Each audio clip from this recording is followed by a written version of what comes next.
अगर आज भी खाली हाथ लौटा तो बेहतर होगा कि घर वापस मत आना। ये वो अल्फाज थे जो उसकी बीवी ज़ारा हर दिन अपने शौहर आयान से कहती थी। और ये कहानी भी ऐसी है कि चलिए जानते हैं आयान ने किस तरह जद्दोजहद की और ज़ारा ने उसके साथ क्या किया।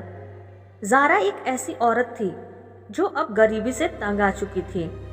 आयान एक आम सा मछुआरा था जो कई हफ्तों से समंदर से एक भी मछली नहीं पकड़ सका था। घर की हालत दिन ब दिन बिगड़ती जा रही थी। ज़ारा के दिल में अब ये बात घर कर गई थी कि उसकी किस्मत ही खराब थी जो ऐसे गरीब इंसान के साथ उसके माँ बाप ने शादी कर दी। वो अंदर ही अंदर इस ख्याल से घिरी हुई थी कि अब और बर्दाश्त नहीं किया जा सकता। उसी सुबह आयान अपनी कश्ती लेकर समंदर की तरफ निकल पड़ा, लेकिन उसके दिल में एक बड़ा तूफान था। कश्ती आहिस्ता आहिस्ता आगे बढ़ रही थी और हर लहर के साथ उसकी उम्मीद भी डूबती जा रही थी। वहीं दूसरी तरफ ज़ारा भी घर से निकलकर समंदर के किनारे बैठकर सोच रही थी कि कैसी किस्मत है ना मेरी, ना पैसा है ना सुकून, और अब तो सब्र भी जवाब देने लगा है। वो सोच रही थी कि अगर आज भी उसका शौहर खाली हाथ लौटा तो वो उसे छोड़कर हमेशा के लिए चली जाएगी। वो अभी अपने ख्यालों में ही डूबी हुई थी कि उसे दूर समंदर में एक कश्ती दिखाई दी। धूप की आखिरी किरण उस कश्ती पर पड़ रही थी और कश्ती आहिस्ता आहिस्ता साहिल की तरफ बढ़ रही थी। उसमें बैठा शख्स कोई और नहीं, उसका शौहर आयान था। उसके हाथ में एक जाल लटक रहा था, लेकिन दूर से यह समझ नहीं आ रहा था कि उस जाल में कुछ है या नहीं। दूर खड़ी ज़ारा की नजरें फौरन उसकी तरफ उठ गईं। उसकी आंखों में एक उम्मीद थी, शायद आज कुछ मछलियां ले आया हो। मगर जब उसकी नजर खाली जाल पर पड़ी तो उसका चेहरा गुस्से से सुर्ख हो गया। कश्ती की हालत भी उसकी किस्मत जैसी लग रही थी, खाली और थकी हुई। आयान के चेहरे की मायूसी खुद बयान कर रही थी कि आज भी समंदर ने उसे खाली हाथ लौटा दिया है। उसकी आंखों में बेबसी थी और वो ज़ारा की तरफ देख भी ना सका। चुपचाप कदम बढ़ाता हुआ अपने झोंपड़े के दरवाजे तक पहुंचा और बिना कुछ कहे अंदर चला गया। ज़ारा भी गुस्से में उसके पीछे चल पड़ी। घर के अंदर पहुंचते ही उसने तंज करते हुए कहा, पूरी बस्ती के मछुआरों के जाल आज मछलियों से भरे हुए थे और एक तुम हो। 20 दिन हो गए और अब तक एक मछली तक नहीं पकड़ सके। आयान जो दीवार के सहारे आंखें मूंदे बैठा था, आहिस्ता आवाज में बोला, मैंने हर रोज कोशिश की है ज़ारा, लेकिन शायद मेरी किस्मत ही सो रही है। पर यकीन मानो, कल सब कुछ बदल जाएगा। ज़ारा ने फौरन गुस्से से कहा, अगर कल भी तुम्हारा जाल खाली रहा तो समझ लो मैं हमेशा के लिए इस घर को छोड़ दूंगी और अपने माँ बाप के पास चली जाऊंगी। ये कहकर वो गुस्से में बर्तनों के पास जा बैठी, जैसे अब वो आयान से हर चीज छुपा कर रखना चाहती हो। थोड़ी देर की खामोशी के बाद आयान ने आहिस्ता से कहा, ज़ारा मुझे भूख लगी है, सुबह से कुछ नहीं खाया, क्या खाने को कुछ मिलेगा? ज़ारा ने झुंझलाते हुए पलटकर कहा, कहाँ से लाऊं खाना? कुछ कमा कर लाते तो शायद कुछ बना भी लेती। मैं भी तुम्हारी वजह से भूखी बैठी हूँ और अब तो ऐसा लगता है कि सीधा समंदर में कूद जाऊं। आयान ने ज़ारा की कड़वी बातें सुनी, कुछ देर उसे देखता रहा और फिर चुपचाप झोपड़ी से बाहर निकल गया। रात गहरी होने लगी थी। समंदर की हवा तेज थी, जैसे हर झोंका उसकी गरीबी का मजाक उड़ा रहा हो। घर के अंदर ज़ारा ने तेजी से पतीले के ढक्कन हटाया, जिसमें वह कुछ रोटियां और थोड़ा सा सालन छुपा कर बैठी थी। भूख से बेहाल ज़ारा ने फौरन वो खाना शुरू कर दिया, जैसे डर हो कि कहीं आयान वापस ना आ जाए। इधर आयान पैदल चलता हुआ अपनी बस्ती के एक पुराने साथी रशीद के दरवाजे पर पहुंचा। दरवाज़ा खटखटाने पर रशीद बाहर आया। आयान ने आहिस्ता लहजे में कहा, भाई, घर में आज कुछ भी नहीं है खाने को। अगर तुम्हारे पास थोड़ा सा खाना हो तो अल्लाह का वास्ता मुझे दे दो। रशीद, जो अब आयान को फकीर समझने लगा था, घमंड भरे लहजे में बोला, यहाँ कुछ नहीं है, और सुन, अगली बार इधर का रुख भी मत करना। आयान की नज़र उसके पीछे आंगन में रखी उन ताज़ा मछलियों पर पड़ी जो रशीद ने दिन में पकड़ी थी, और वो जिन्हें अगली सुबह बाजार में बेचने वाला था। आयान ने उंगली से इशारा करते हुए कहा, भाई, अल्लाह ने तुम्हें बहुत मछलियाँ दी हैं, क्या उनमें से एक मछली मुझे उधार नहीं दे सकते? ये भीख नहीं है, मैं तुम्हें 2 मछलियाँ लौटा दूंगा। रशीद हंसने लगा, तू और मछली पकड़ेगा? जिस जाल में हफ्तों से कुछ नहीं फंसा, उससे तू मुझे 2 मछलियाँ देगा? चल हट यहाँ से। आयान की आंखें झुक गईं। शर्मिंदगी से बिना कुछ कहे वो वहाँ से चुपचाप चला गया। फिर वह बस्ती के एक और घर की तरफ गया, मगर वहाँ भी उसे डांट और तानों के सिवा कुछ ना मिला। हर दरवाज़ा उसके लिए बंद होता जा रहा था। आखिरकार थक हार कर आयान समंदर के किनारे आ बैठा। उसकी आंखों में नमी थी। समंदर की लहरें उसकी टांगों से टकरा रही थी, लेकिन वह कुछ और ही सोच रहा था। उसने आसमान की तरफ देखा, शायद खुदा से बातें करना चाह रहा था। वह मन ही मन बड़बड़ाया, ऐ मालिक, अगर तू चाहे तो एक लम्हे में सब बदल सकता है। सबके जाल भर रहे हैं, तू मेरा ही खाली क्यों रह जाता है? मैंने क्या कसूर किया है? उसके लब आहिस्ता आहिस्ता रोने में बदलते चले गए।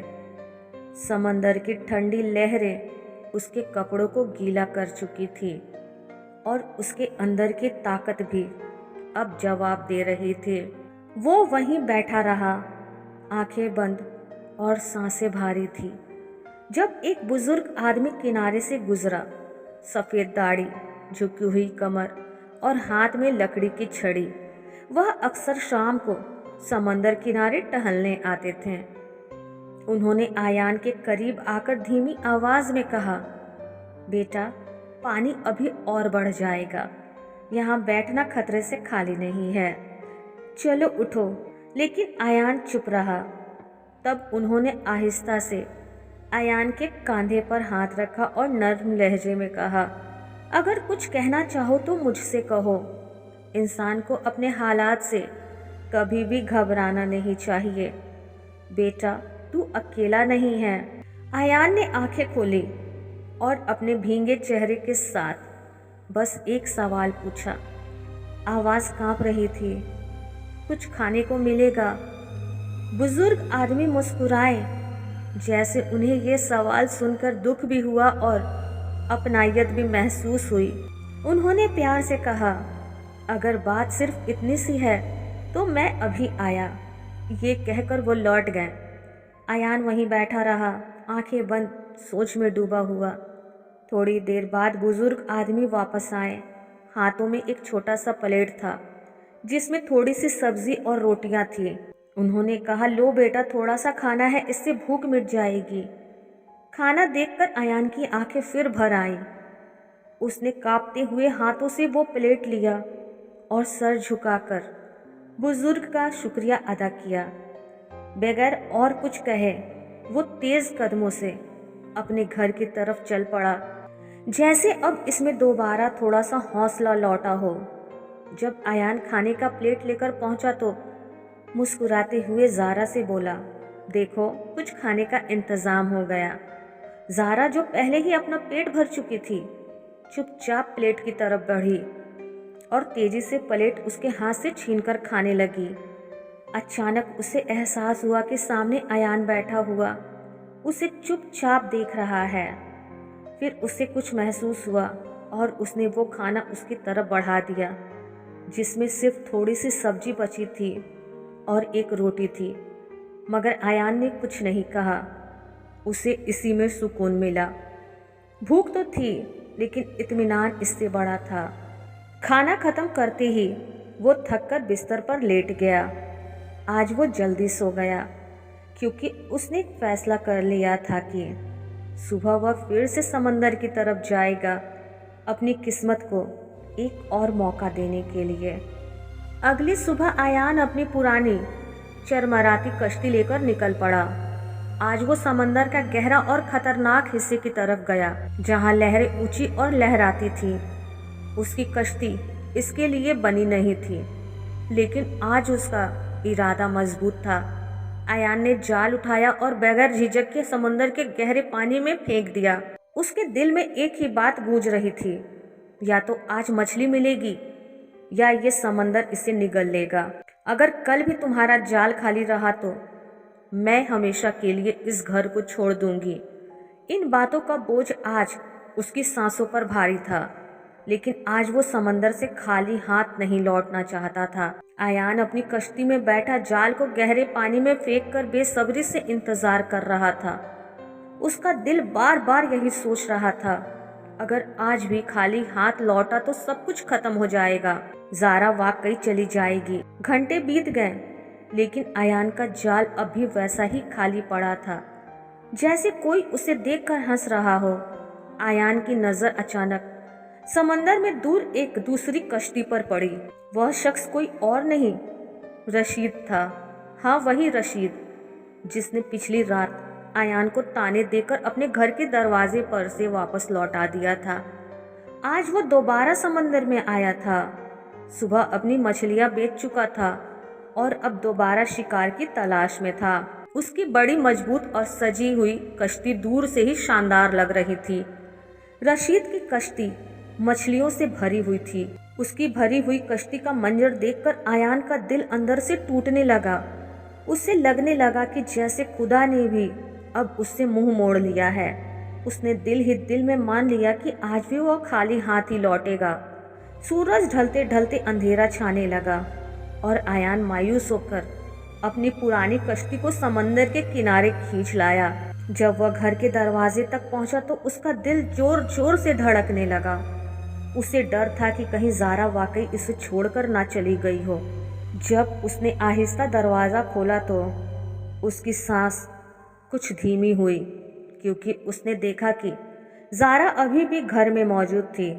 आयान घर के अंदर गया और अपनी थकी हुई आवाज़ में बोला, आज किस्मत बहुत करीब आई थी। एक बड़ी मछली मेरे जाल में फंस गई थी, लेकिन कश्ती तक लाते हुए वह फिसलकर दोबारा समंदर में चली गई। कल यकीनन पकड़ लूँगा। ज़ारा, जो पहले ही अपने बिस्तर पर लेटी थी, चुपचाप उसकी बात सुन रही थी, मगर उसकी आंखों में अब ना कोई उम्मीद थी, ना कोई सवाल। उसने कुछ नहीं कहा। आयान को ये नहीं मालूम था कि ज़ारा के दिल में उसके लिए नफरत पैदा हो गई थी। वो अब पूरी तरह फैसला कर चुकी थी। उसने अपने कपड़े, ज़रूरी सामान और कुछ रुपये एक पुराने बैग में रख दिए। वह बस रात गुजरने का इंतजार कर रही थी। आयान इस सच्चाई से अनजान था। उसे लग रहा था कि चाहे वो मछली ना पकड़ पाया हो, लेकिन ज़ारा अभी भी उसके साथ है।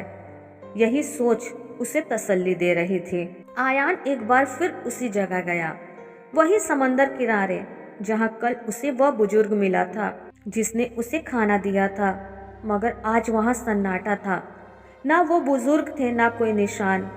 उसके होंठ बुदबुदाए।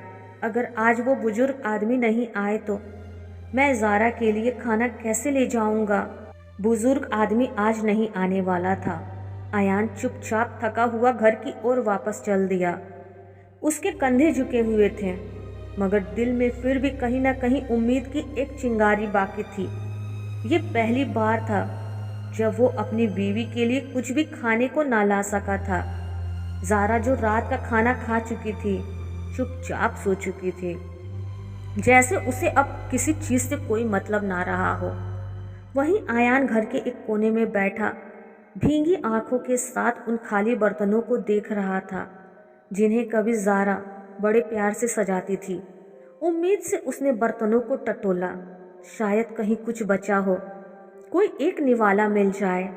तब उसकी नज़र एक पुराने ढके हुए पतीले पर पड़ी, जिसे किसी बर्तन के नीचे छुपा कर रखा गया था। खुशी से वह कह बैठा, ज़ारा देखो रोटी। लेकिन यह कहते ही उसकी ज़ुबान रुक गई। वो समझ गया था कि ये रोटी उसकी बीवी ने छुपा कर रखे थे। अब उसे समझ आया कि ये वही रोटी थे जिन्हें ज़ारा ने अपने लिए बचा रखा था। आयान को इससे कोई गुस्सा नहीं आया, बल्कि वो खुश हो गया कि चलो कम से कम ज़ारा भूखी तो नहीं सोई। फिर उसने उन बाकी रोटी को उठाया और धीरे धीरे खा लिया। ये वही रोटी थे जिन्हें ज़ारा ने अपने लिए छुपा कर रखा था। वो सोचता रहा, आज मैं सुबह से भूखा था और ज़ारा ने वो रोटी भी मुझसे छुपा लिए। फिर भी ना जाने क्यों शिकायत नहीं हो रही। शायद मोहब्बत का यही रंग होता है। समंदर के किनारे सुबह दस्तक दे चुकी थी, मगर ये कोई आम सुबह नहीं थी। आज का दिन वह मोड़ लेकर आया था जो आयान की जिंदगी बदलने वाला था, और शायद उन सब के लिए सबक भी, जो अपने शौहरों के साथ उनका बुरे वक्त में साथ छोड़ देती हैं। सुबह की पहली किरण के साथ ही आयान उठ खड़ा हुआ, चुपचाप घर से निकला और अपनी कश्ती के पास पहुंचा। आज आयान कुछ अलग करने की सोच रहा था। वह समंदर में और आगे जाना चाहता था, वहां तक जहां अक्सर मछुआरे जाने से डरते हैं। इसलिए वह अपनी कश्ती को ध्यान से देख रहा था कि क्या वह इस खतरे को सह सकता है। इधर घर में ज़ारा भी जाग चुकी थी, लेकिन अब वो इस घर में नहीं रहना चाहती थी। आयान ने अपनी कश्ती समंदर में उतारी और गहराइयों की तरफ बढ़ गया। जब वह दूर तक निकल आया तो उसने अपना जाल समंदर की लहरों में डाल दिया। हाथों में जाल की डोर थी, आंखों में एक आखिरी उम्मीद। हर बार की तरह वह चुपचाप इंतजार करने लगा, मगर तब कुछ अलग हुआ। जाल हिलने लगा, डोर भारी होती जा रही थी। आयान ने हैरत से देखा, फिर धीरे धीरे जाल को खींचना शुरू किया। जैसे ही जाल पानी से बाहर आया, उसकी आंखें हैरत से चौड़ी हो गईं। जाल में एक बड़ी मछली फंस गई थी और उसके साथ उसके छोटे छोटे बच्चे भी थे। पहली बार आयान ने किसी मछली की आंखों में वो गहराई देखी, जैसे वह मछली उससे कुछ कहना चाहती हो। इसकी आंखों में एक अजीब बेचैनी और मिन्नत थी। छोटे मछलियों के बच्चे जाल में फंसे हुए थे, तड़पते हुए अपनी माँ के चारों ओर मंडरा रहे थे, जैसे उसे बचाने की कोशिश कर रहे हो, मगर लाचार थे। आयान का दिल पसीज गया। उसने धीरे धीरे जाल को खोला और एक एक करके उन बच्चों को समंदर में छोड़ दिया। बच्चे जैसे ही पानी में लौटे, फौरन अपनी माँ के चारों ओर तैरने लगे, मगर माँ अभी जाल में थी। आयान अब सब कुछ समझ चुका था।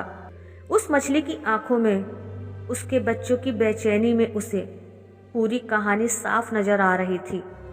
मगर सच्चाई जाने के बावजूद वह समंदर से खाली हाथ लौटने का खतरा नहीं उठा सकता था।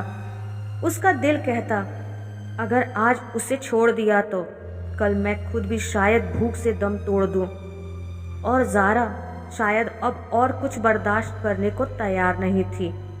इसलिए उसने दिल पर पत्थर रखकर जाल को पूरी तरह खींच लिया। बड़ी मछली अब कश्ती में थी। कश्ती के इर्द गिर्द उसके मासूम बच्चे पानी में इधर उधर तैरते हुए उसे देख रहे थे, जैसे मछली की दुनिया उजड़ चुकी हो। आयान ने एक बार फिर जाल में फंसे उस मछली की तरफ देखा। उसके बच्चे अभी भी आयान की कश्ती के साथ तैर रहे थे, जैसे वो अपनी माँ की रिहाई के लिए मिन्नत कर रहे हो। उसने आंखें बंद की और एक गहरी सांस ली। अगले ही पल उसने उस तड़पती मछली को उठाया और समंदर की तरफ फेंक दिया। पानी में गिरते ही मछली तेजी से तैरने लगी। आयान की आंखों से आंसू निकल पड़े। उसने कांपती आवाज में कहा, जा, तुझे तड़पते हुए नहीं देख सकता। जा, अपने बच्चों के पास लौट जा। इस लम्हे पहली बार आयान को महसूस हुआ कि वो सिर्फ एक मछुआरा नहीं, एक इंसान भी है जिसके सीने में दिल धड़कता है। आयान चुपचाप बैठा रहा। उसकी सांसें तेज थी और दिल किसी गहरे पछतावे में डूबी हुई। उसने दोनों हाथों से अपना सर पकड़ लिया और धीमी आवाज में बुदबुदाया, मैंने ये क्या कर दिया। कुछ पल के लिए गहरी खामोशी थी। फिर एक ठंडी सांस लेते हुए वह खुद से बोला, अगर आज मुझे कुछ हासिल नहीं हुआ तो क्या, कम से कम वो मछली और उसके बच्चे आज जिंदा हैं। ये कहते ही उसने अपनी कश्ती किनारे से टिका दी और आंखें बंद कर ली। उसकी थकान, भूख और तन्हाई मिलकर उसे किसी अनजानी खामोशी में डुबा रहे थे। जब वो घर पहुंचा तो एक अजीब सा सन्नाटा छाया हुआ था। दीवारें खामोश थी, कमरे ठंडे। आयान ने ज़ारा को पुकारा मगर कोई जवाब न आया। उसका दिल जोर जोर से धड़कने लगा। तभी उसे वह अल्फाज याद आए जो ज़ारा ने कहे थे, अगर कल भी तुम मछली ना पकड़ पाओ तो मैं हमेशा के लिए चली जाऊंगी। आयान की सांस रुक गई, कदम लड़खड़ाने लगे। ऐसा नहीं हो सकता, उसने खुद से कहा, लेकिन दिल के अंदर खौफ और बेचैनी बढ़ती जा रही थी। वह तेजी से बाहर निकला, इधर उधर देखा, गली के कोनों तक गया, मगर ज़ारा का कोई निशान नहीं था। उसका माथा पसीने से भीग गया।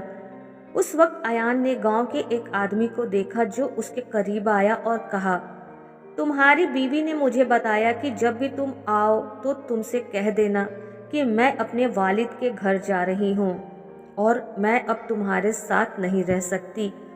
ये सुनकर आयान के दिल में एक अजीब सा दर्द और हैरानी हुई। उसने सोचा कि ज़ारा ने वाकई उसे छोड़ने का फैसला कर लिया है। उसी शाम आयान फिर उसी पुराने साहिल पर आकर अपनी कश्ती साफ कर रहा था। अपने जहन में अपनी बीवी के बारे में सोच रहा था, मैं उसे खुश नहीं रख सकता, मैं उसे खुशहाल जिंदगी नहीं दे सकता। अचानक उसने देखा कि कश्ती के कोने में कुछ चमक रहा है। वो वहां गया और देखने लगा कि ये क्या है। अचानक उसने एक छोटा सा हीरे का टुकड़ा देखा। वो हैरान रह गया और खुद से सोचने लगा कि ये कहाँ से आया। अचानक उसे याद आया कि आज वो मछली पकड़ने गया था। शायद उस मछली के साथ यह हीरे का टुकड़ा आया हो जिस पर उसने दिन के वक्त तवज्जो नहीं दी थी। अब चूंकि रात हो गई थी और वो आधी रोशनी में चमक रहा था, फौरन उसने वो टुकड़ा अपने पास रख लिया। अब उसे जीने की एक वजह मिल गई थी। उसकी आंखें खुशी से भर आई। खुशी के आंसू उसके चेहरे पर बह रहे थे। दिल में एक नया हौसला जाग उठा था। उसने अल्लाह का शुक्र अदा किया और दिल ही दिल में कहा, या अल्लाह, जब भी मैंने सोचा कि मुझे कुछ मिलेगा, कुछ नहीं मिला, और जब मैं उम्मीद भी नहीं की तो तूने मुझे दिया। उसने वो हीरा एक जौहरी से बेच दिया और अपने आप से सोच रहा था कि इस पैसे के साथ क्या करे। एक दिन वह गांव के बाजार में गया और उसने देखा कि टूटे हुए घरेलू बर्तन, टूटे हुए लोहे के बर्तन और पुराने सामान को बेचने के लिए गांव वाले लेकर आ रहे थे। अक्सर लोग उसे नज़रअंदाज करते और उसे खराब समझकर फेंक देते। तब आयान के दिमाग में ख्याल आया, मैं यह बर्तन, पुराना सामान खरीद कर दोबारा बेच सकता हूँ। उसने छोटा सा फौरन एक वर्कशॉप शुरू किया। पुराने बर्तन जमा किए, उन्हें साफ और दुरुस्त किया और शहर जाकर बेचने लगा। पहले धीरे धीरे, फिर आहिस्ता आहिस्ता आयान बहुत बड़ा कारोबारी बन गया। लोग उसकी तारीफ करने लगे थे। ये कामयाबी इसलिए भी खास थी क्योंकि आयान ने खुद सोचा, मेहनत की और कारोबार बढ़ाया। अब गांव वाले देखकर हैरान थे कि वह जो समंदर में कभी नाकाम मछली पकड़ने वाला मछुआरा था, अब एक काबिल और कामयाब आदमी बन चुका था। आयान की दुकान में दिन ब दिन काम बढ़ने लगा। जल्द ही गांव में सबकी नज़रों में एक काबिल और मेहनती आदमी के तौर पर उभरा। लोग उसकी तारीफ करने लगे। एक दिन आयान के ससुर गांव के बाजार से गुजरे।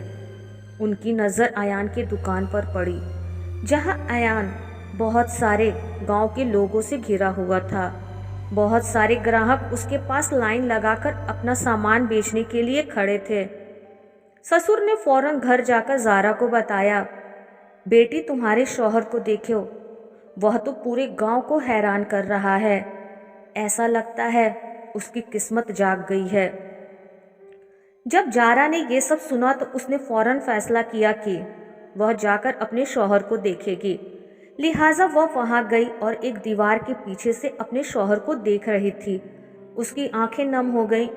उसके दिल में शर्म और पछतावे की शिद्दत थी और दिल में बस ये सोच चल रही थी, अल्लाह ने बिल्कुल सही किया। जब मैंने अपने शौहर को छोड़ा तो अब मैं इतनी शर्मिंदा हूँ कि मैं उसका सामना भी नहीं कर सकती। मैंने उसके साथ जो किया वो बहुत गलत था।